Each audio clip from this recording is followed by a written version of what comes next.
Hey everyone, Temporal here, and for this session, I'm going to talk about coaching. I'll talk a little bit about coaching from a individual perspective, like I frequently do on my channel in terms of VOD reviews, but I'm mostly going to talk about coaching from a team perspective. As you guys can see from the thumbnail, I'm sort of tackling the wait, it's so repetitive sometimes, that sort of thing. Sort of how team coaching happens, why I do team coaching the way I do, because I'm a bit more public with my team coaching than most coaches are. And I'm also not constantly going off and, going, oh, look at this new way to do things, this new way to do things, this new way to do things. I can certainly do that. I've done that in the past. I've done that both with teams, individuals. I've done that, in conversations because you sit down with a shot caller for a team or someone who wants to go really deep because they really want to understand it. But when it comes to actually coaching a team, I of course have found that not only is simpler better, but repetition is better, really solving through one thing.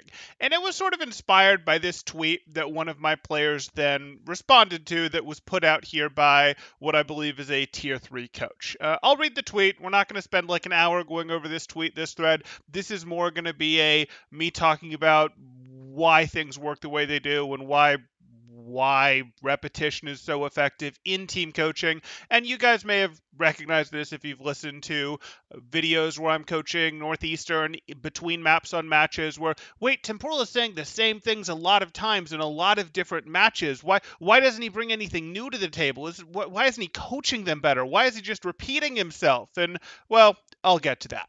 So here we are.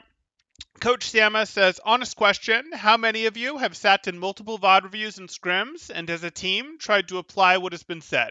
Like consciously gone and tried to change how you play? I'm of the opinion that the answer is close to none for tier 3. I think that's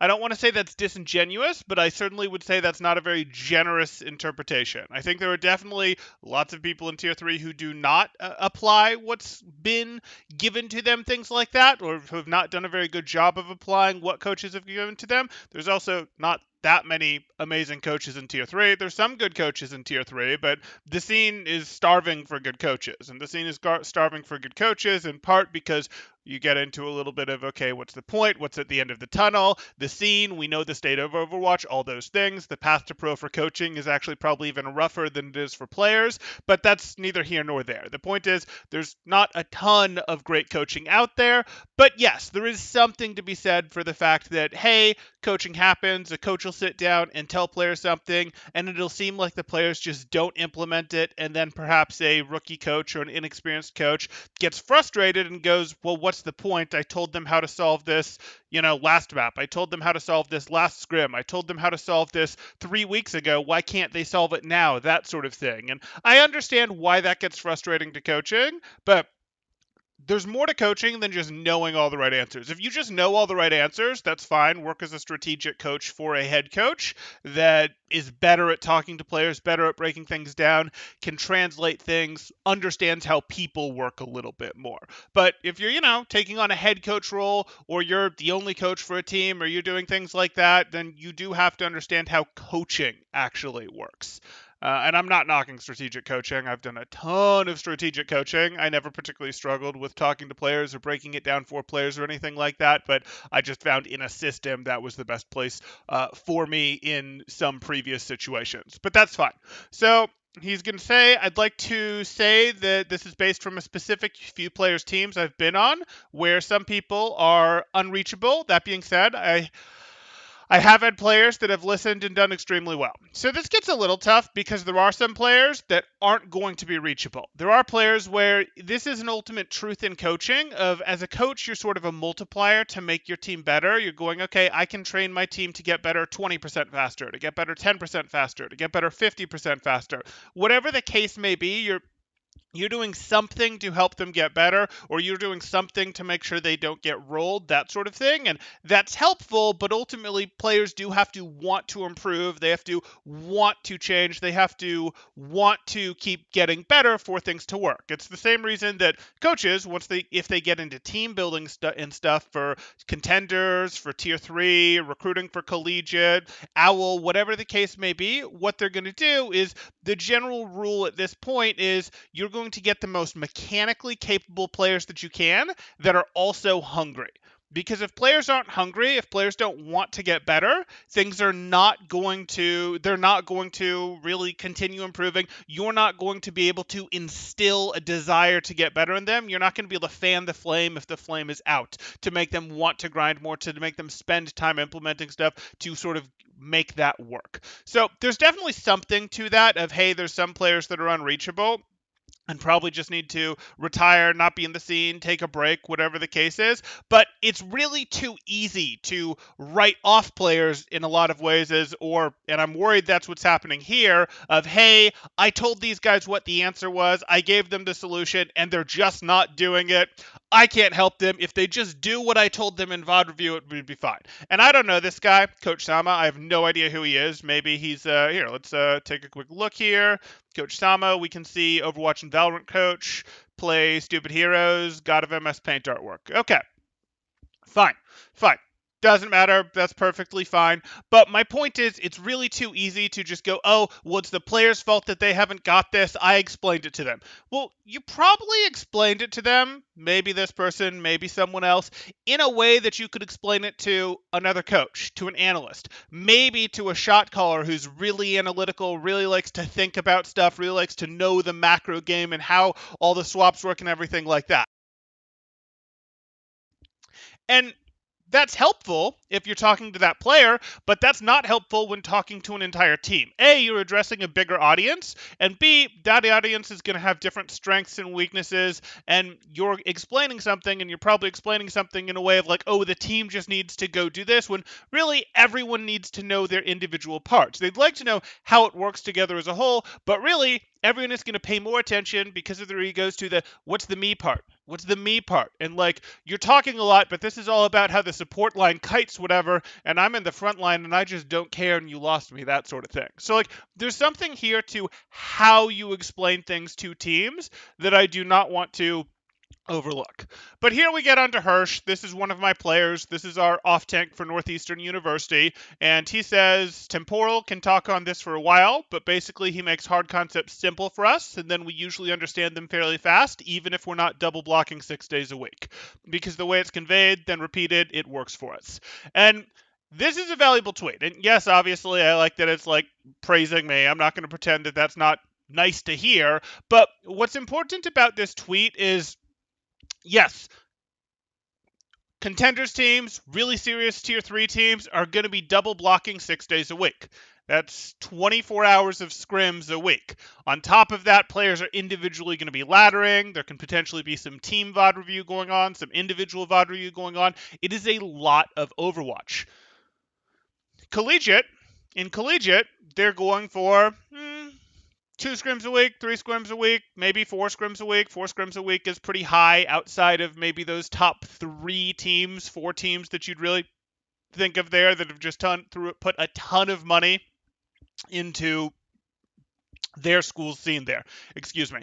So you gotta work a little bit, not differently, I don't want to say, but the point is, hey, it's not all just grind, because as we've seen, you can compete. You can compete. Not with the necessarily very top that have those hours, but you can compete in a way. And what it comes down to by when I say you can compete isn't like, oh yes, having that hour difference is absolutely huge. It absolutely is huge. But the point is, you have to work with the sort of reality of, I've seen lots of teams that just grind forever and are like, well, we're grinding, we're playing more, and because we're playing more, we're getting better. And they are getting better, generally, somewhat slowly, but they are getting better. More scrimming does absolutely help. But what it really comes down to when you're doing team coaching is finding a way to get, how do I want to put this? You've got to find stuff that really helps a team. So any coach, any good coach, that's not fair. Good coaches are going to recognize what's holding back a team and what is the next thing that they need to work on. So you might be like, hey, you're coaching a dive team. You see that they're They haven't actually figured out how to hit dives. Are they going to do a 3-2-1 count? Are they going to do, okay, they've hit this around and then anyone can call a dive? Are they going to just constantly counter dive? Like they need something to figure out how to do their dive. By the way, you can't use 3-2-1 counts at high levels. You don't have time. That's not how staging works. But anyway, they're trying to figure it out, and a good coach will be like, oh, I know the solution. The solution is this. This is what we're not doing well. Our dives aren't clean enough. We're spending too long in staging. We're spending too long in a checking to see if people are ready phase. Or we're diving when we have no idea that our tracer just recalled out or our sombra just translocated out. So maybe we need to be calling when people are out so that other people understand what the whole team status is and that anyone that's calling a dive understands if they call a dive they're going to be missing their tracer and maybe they shouldn't, that sort of thing. Like, any good coach can do that. But what it really comes down to is that's sort of only helpful if you actually present a solution to the team of this is what you're going to do, this is how you're going to do it, but B, they've got to actually find some success with it. So you've got to present a solution to them, then they've got to find some success with it. So they can't be scrimming way above their head and just getting slaughtered. They can't be scrimming at their level, but they're already having a terrible day, and then they go try and implement it, and it doesn't work because, of course, it doesn't work because they're way behind in dive because they're actually a brawl team, and you're trying to work on their dive. So you've got to implement it and actually get them some level of success for it to work, for it to feel right, for them to want to do it. But you've also got to explain it in a way that it works and they can do it. Even if they're scrimming at the right level, even if they're scrimming at a low level, you've got to go ahead and explain it in a way that it clicks. And if it doesn't click, guess what? You've got to find a new way to explain it. And if it still doesn't click, guess what? You've potentially got to find a new way to explain it. You have to explain the concept that you're working on in different ways until you find a way that it sort of clicks with your team. And then once it clicks with your team, you're going to see it click. You are going to see your team do the thing that you wanted them to do a lot better. And it feels great when you see that happen. It feels great when you see, oh, this is it. They get it now, was able to explain it in a way, made sense to all of them. They're doing it. It's fantastic. And their level of play or their level of doing that one thing is going to spike and it's going to be great. Now's the hard part. You have to hold on to this. This is hard. You found that perfect way to explain it, and it spiked your team. It made sense for your team. Your team was able to spike it and implement it and play the right way. And that is great. But just like when we would be doing an individual VOD review with someone where we might show them the mistake multiple times, that sort of thing, this is going to be a thing where we need to keep them in this area. It's very easy, especially because it's 6 people that have to do things, and they're going to go live their lives. They're going to go do homework. They're going to go to school. They're going to go to work, whatever, and then the next day they might come back and scrim, and it'll be against a different team, and maybe they don't get to do this thing they practiced because it's a different team, and the different team gives them a different matchup or something along those lines. Well, you have to figure out that you need to keep them on it. Maybe you can't practice it in this next scrim, but you've got to get them scrims quickly where they can continue to practice it. But also, you have to keep them focused on it and keep re-explaining it, and you need to now keep re-explaining it the same way, and you can't let them forget it until it actually ingrains itself fully in their playstyle, and I mean fully cemented in there. You have to stay on it, and that is not we'll work on it for 2 days and then it'll be locked in there. No, it won't be. It won't be locked in there after 2 days with most things. It might take you weeks to lock something in there. And you might be like, what? That's wild. If I stop talking about it, surely they'll be just fine at it. No.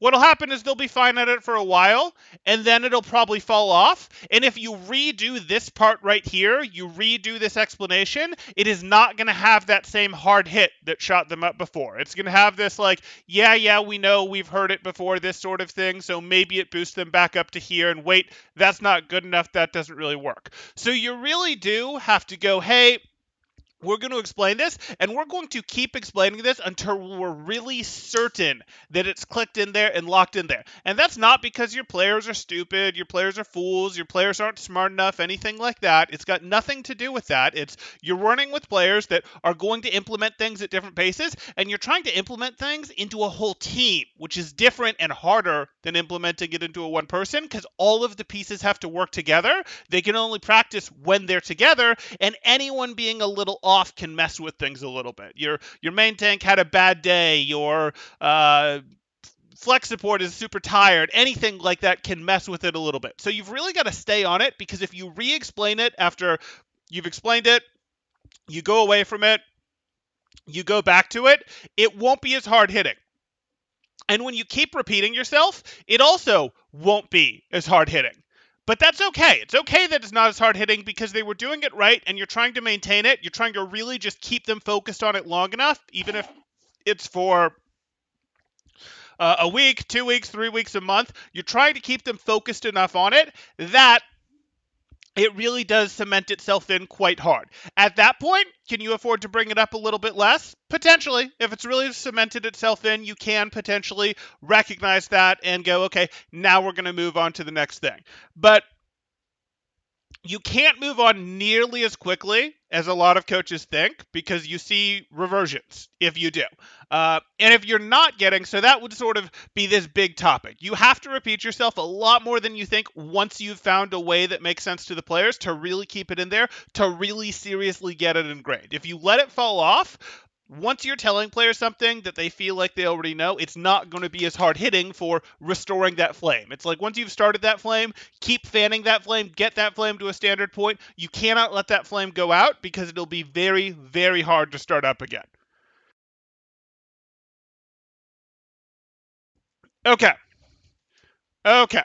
So let's move on here to, we talked about that, how you kind of stay on the same topic until it's really, really ingrained, and even once it's ingrained, you'll still visit it pretty frequently.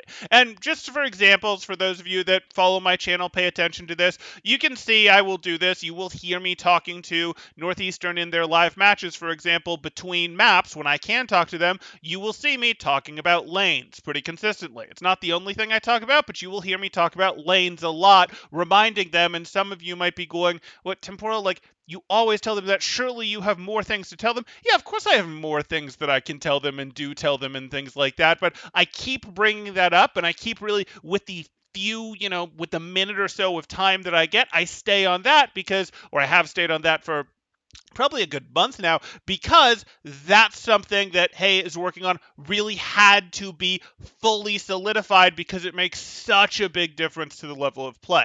And we've seen other stuff as well. We could talk about how you pick your targets in Brawl. We could talk about the cooldown rotation in Brawl. We could talk about how matchups work in dive comps. We could talk about how you handle Brawl into poke comps, things like that. Like, all of this stuff gets talked about, but you've got to be really selective, and you really want to repeat those things that you're really, really trying to cement in there.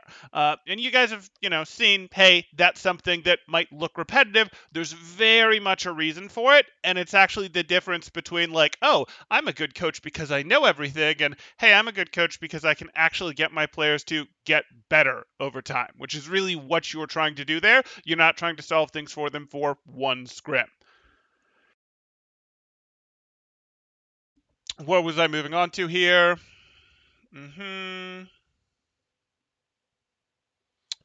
Talked a little bit about scrim level. We talked about seeing the problem. Okay, so then obviously from there, you would find the next thing. You would go to work on the next thing. After that, after it's implemented, you'd still revisit the thing that you've told them sometimes, but you do after, maybe it's 2 weeks, maybe it's a week, maybe it's a month, maybe it's a month and a half, move on to the next thing. And I'm not saying you've only taught a team one thing in the course of a month and a half. Of course, that's not the case, but you've really made a heavy, heavy focus and just not let them forget something that is really, really really a big deal for sort of the bread and butter of a comp working, or the bread and butter of their next significant level up, while also working on matchups, while also working on micro with players that feed into the macro of the comp. Like, okay, where should the Zen player's harmony orb be? Where should your, which health packs make sense to hack with your summer? All this stuff factors into it. But that was something that I wanted to cover, not because I have some huge, like, oh my goodness, how dare this person put this up, and not because, like, oh, I desperately need to toot my own horn. I really don't. It was more just a, hey, this is interesting. We see this sometimes where coaches go, my players just aren't getting better, or I gave you guys the right answer and you haven't found the solution. And it's just not about, oh, you gave them the right answer and you haven't found the right solution. Again, good coaches know the right answer and will tell their players. Better coaches will keep finding ways to say the right answer until they can see it clicks and it sticks for their players, and it was something that their players understood and it made sense. And then they will absolutely make sure that gets cemented in and not just move on to the next thing. Okay. So let me do a little bit of chat catch up. I can cover other topics in this. This is kind of a general team coaching video, so I don't mind covering other topics if people have questions and the like, but that sort of was what I wanted to cover because I know people have had questions about this sort of thing, and hey, we got some inspiration. So let's take a quick look. Hey, Magdalena. Celeste says, just like players on ladder who play for hours and don't understand why aren't climbing while not changing anything about what they're doing. Right. You do get a little bit better, but are you getting better faster than the population you're competing against if you're just grinding the ladder? Well, not really, unless you're playing significantly more than them. So, no, you have to be more intelligent about how you're improving. And same thing for team play. Is this about coaching method or burnout? This is really more about coaching method. Magdalena brings something up about coach burnout. 2016 to 2018, there was a little known guy on YouTube named Quark who did really good coaching, even for today's standards, for free. Finally quit because his channel wasn't growing, and most VODs are a bunch of the same mistakes. Absolutely. And you'll notice I coach a lot of the same mistakes when I'm doing reviews of players as well. Like, it's very common to see some mistakes, and if you looked at it, like, I could do a top 5 mistakes for every hero, and because you see a lot of players are making a lot of the same mistakes, and that's fine.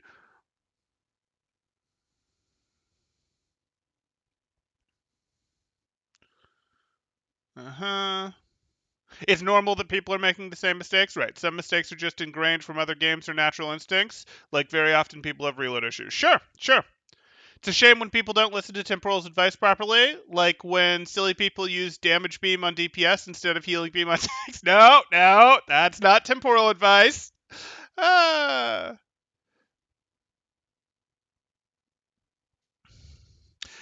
Gamer Talk. Okay. I'm not seeing any real questions on this. I'm doing well. I'm not seeing any real questions on this. We could go through more of the thread, but I don't really feel a need to. This wasn't really about the thread. It was about, hey, why is Temporal so repetitive? Which I'm sure you guys all intuitively understood for VOD reviews, where you want to show a person that they made the mistake a bunch of times, and you want to show that mistake in a bunch of different situations so that they can fully understand that mistake.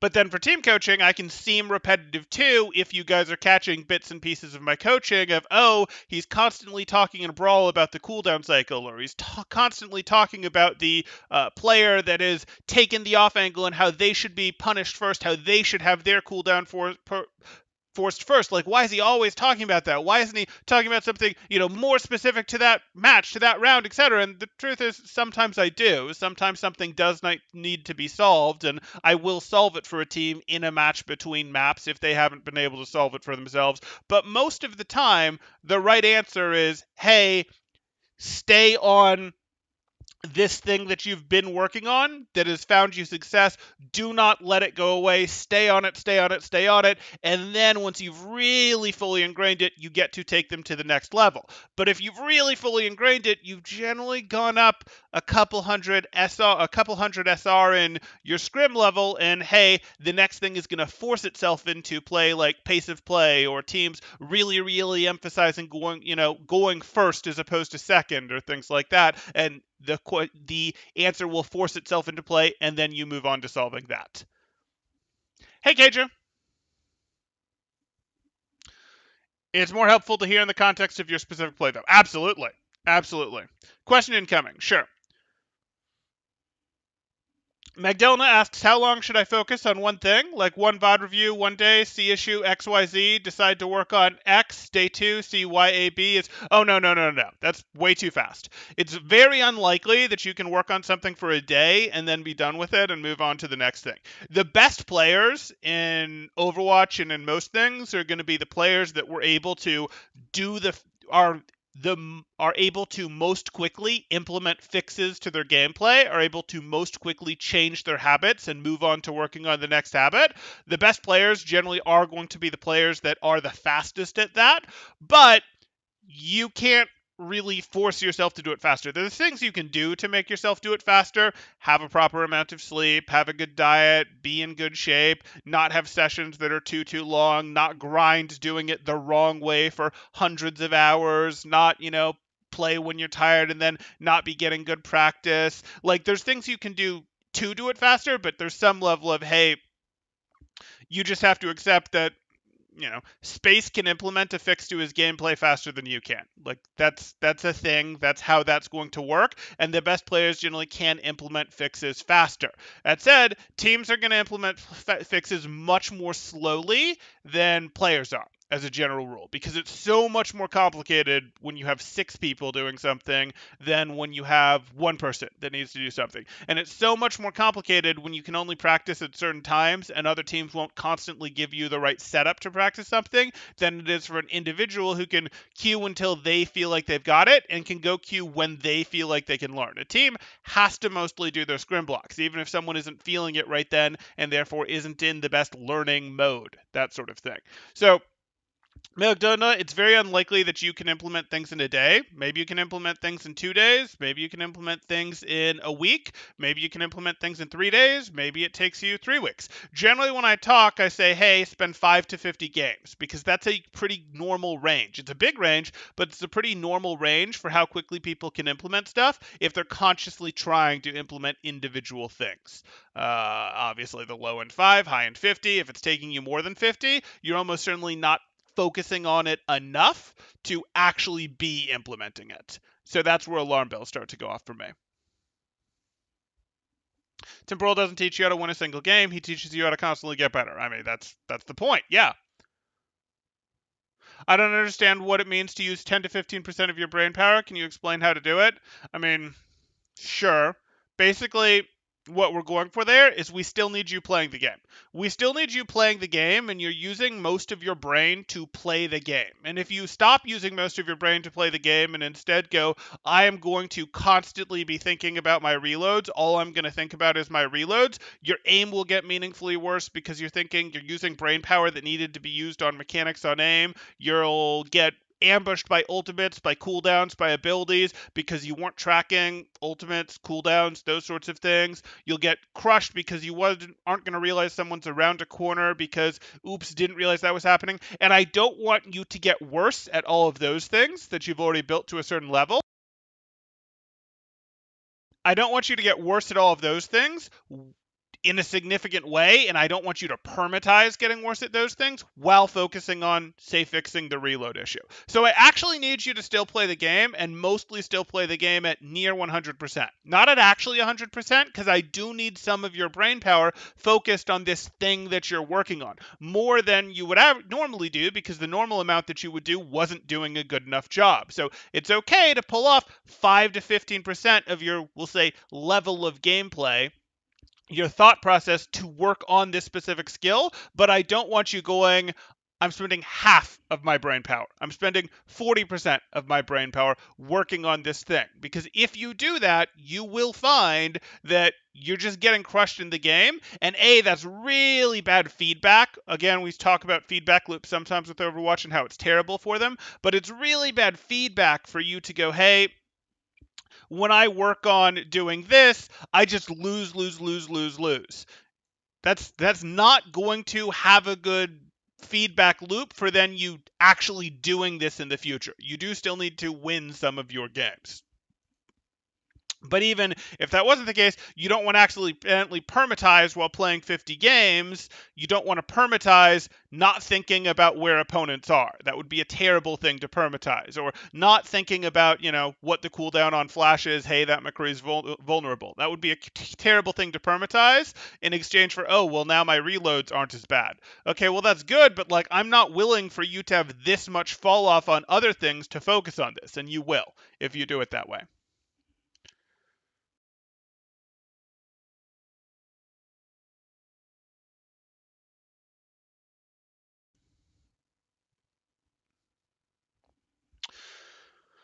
Okay, McDillan has a weird question. You want to get better at May Winter event, but it appears once a year and I don't play May. Well, if you really wanted to get better at the May Winter event, I'm not really that familiar with it. It sounds like your answer would be, and you could do some practice in the form of, hey, you could play some May. You could also try to build a custom game that was very close to it, or search to see if there's a custom game that's very close to it that you could maybe practice in.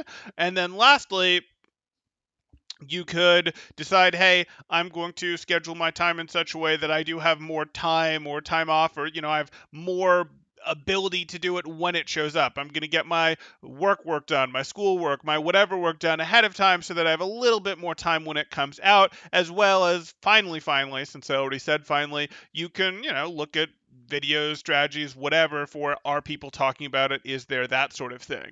Most efficient would be, hey, you're going to play, you're going to stop, you're going to study, you're then going to play again, that sort of thing. That would be more efficient, but you don't have it because it's a seasonal event. Weird goals, I know. It's fine. It's fine. You can still do it. You just have to go, hey, what can I do in the off season when it's not available? And those things are, you can watch videos about it. You can play May, which sounds like it would have some use for you. And then you could also look if there's a custom game mode out there. And then finally, can you rig up your schedule so that you have more time when it is out? Okay.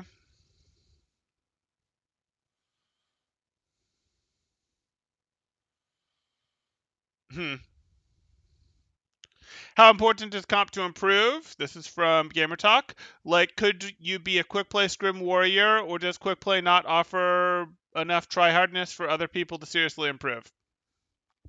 Quick play has an MMR to it. You can definitely level up your MMR in quick play, but once you get your comp level past, say, certain level, it moves a little bit. I don't know how tryhard the quick play scene is right now at the top, but what you run into is once you get your comp level past a certain level, and that'll always be moving, you're going to find that no, you cannot get quick play games that are as serious as your comp games would be. That is going to be a thing. And as for, oh, can you do it all with scrimming? That's better than comp anyway. Scrimming, I can just scrim and maybe do some quick play, or scrim and do some drills or something like that. I get the desire to do it, but any player who is in that no, I'm not doing comp or I don't want to do comp is flashing warning signs to their coach, to their organization, to the rest of the players on their team that, hey, I'm not hungry enough anymore. The reality is it sucks. Comp has a lot of bad things about it, but comp still is, for in a lot of ways, a huge portion of your training ground going to the gym between scrims. Your scrim is your team practice. If you're on a baseball team, you might have a team practice. Even in season, you might play simulated games, something like that as practice. You might do that. Sure, cool, whatever. Or you could do that in basketball. But you're also going to be expected as a player to hit the gym, hit the treadmill, whatever it's going to be there. That's just a thing that's part of you. You don't strictly have to do it on the team schedule, but it is something that you're expected to go do. And comp is the same way, and it has to be the same way. Because when you're in a scrim, and I'm coaching you in a scrim, or anyone else is coaching you in a scrim, I am going to want you to be working on the team-wide things that have been given, the team-wide things that are important. I don't have a ton of room for you to be spending a ton of brain power, some, but a ton of brain power on, wait, I'm supposed to be specifically working on my windows on BAP.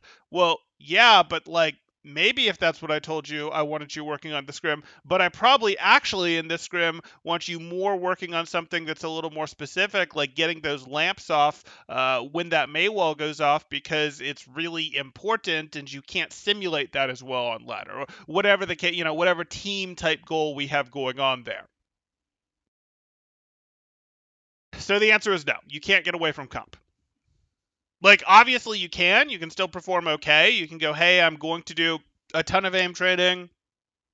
I'm going to do a bunch of scrimming. I'm going to do ringing for other teams on days that I can't scrim. I've built some custom games that are great, and I'm going to do some quick play. And sure, you can be good, but can you be the best? Almost certainly not.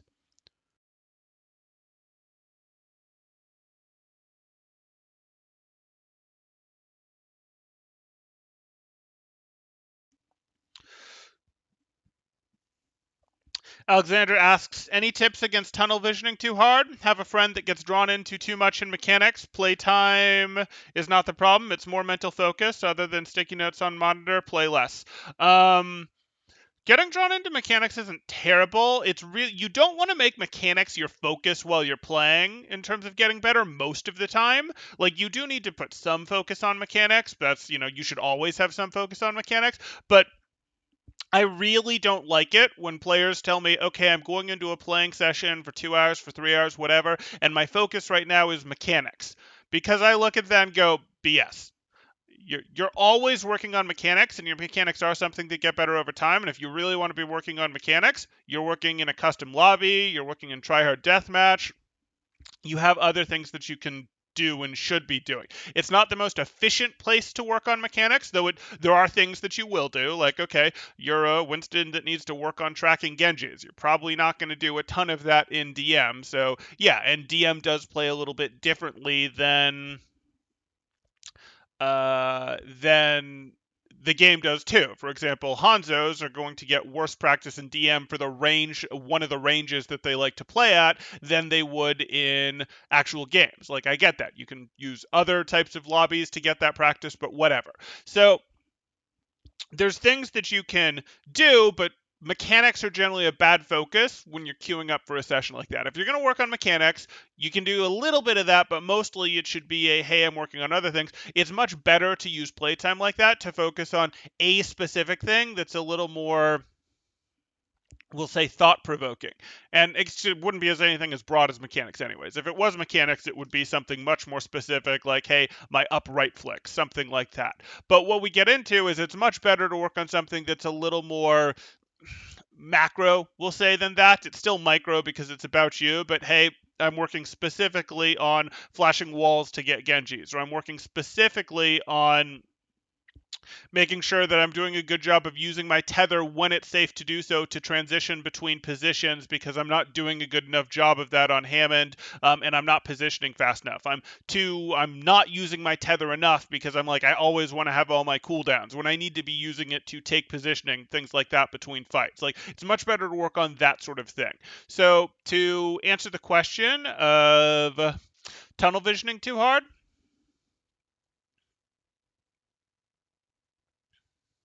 you have to be conscious. Like, you have to make the decision to be conscious of what you're choosing to work on, and you have to remove yourself a little bit from the win and the loss. You can't completely remove yourself from the win and the loss, but you have to remove yourself a bit from the win and the loss. I mean, some people can completely remove themselves, but most people won't be able to.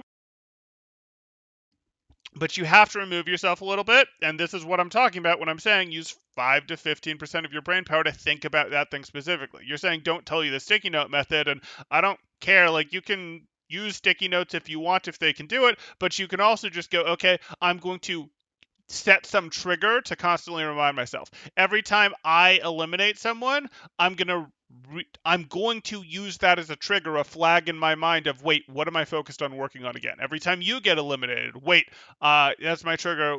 What am I working on again? Every time a team fight ends, wait, that's my trigger. What am I working on? Let me think about it again. If you find that you don't know what you're working on, 2 games into your session, you're going to need to set a trigger. You can use a sticky note, but I don't know that you look at the sticky note. So I'd set a mental trigger where every time something happens, you go, wait, what am I working on? And go, oh, yeah. And you'll pretty quickly stop needing the trigger and you'll pretty quickly stop forgetting what you were working on. But that's what I'd recommend for people that are struggling there.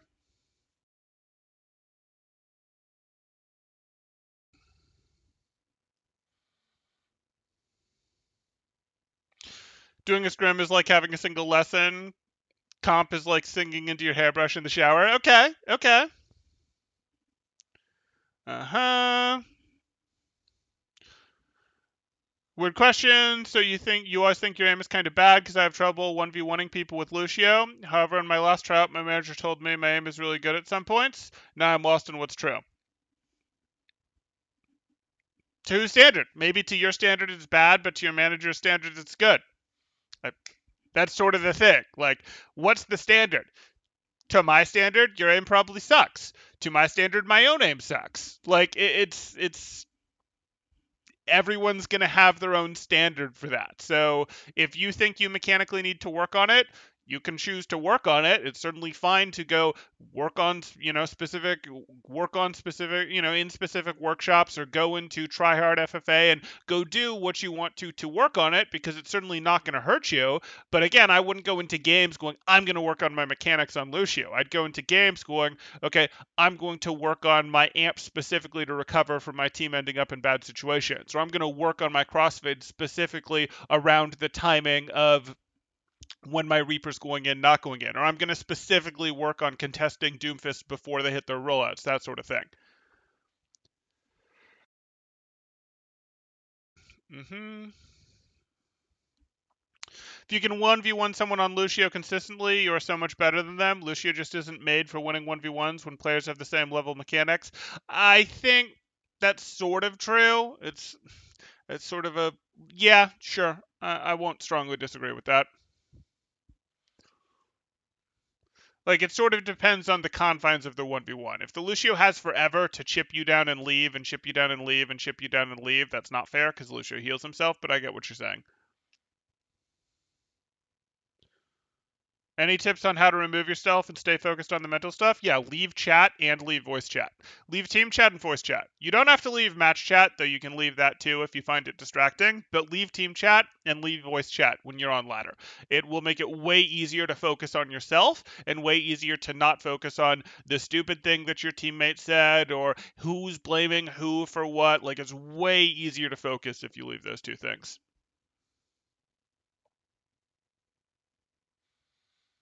Triggers can work. Yep. You